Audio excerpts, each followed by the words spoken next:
ECDA Stock Analysis Thursday, is it a buy or not? Watch this 1 minute video till the end to find out. As I'm just overviewing ECD Automotive Design, sitting at 28 cents, man. This is not something that I'm like that kind of passionate about. I mean, it's not that I'm passionate about any freaking ticker specifically, but this is just a bearish market. I'm not even just trying to be that cunt, right? Like, having done well over 43,000 videos over 5 years, I have personally seen what's been printing me money and what's not.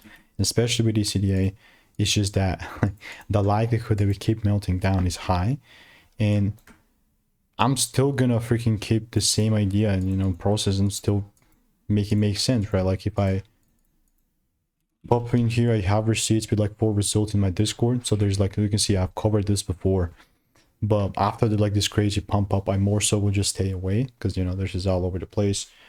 And yeah, that's ultimately how ECDA is looking like. So if there is no double break or anything, I guess I'm not going to be even trading this. So that's how at least it's looking like for me.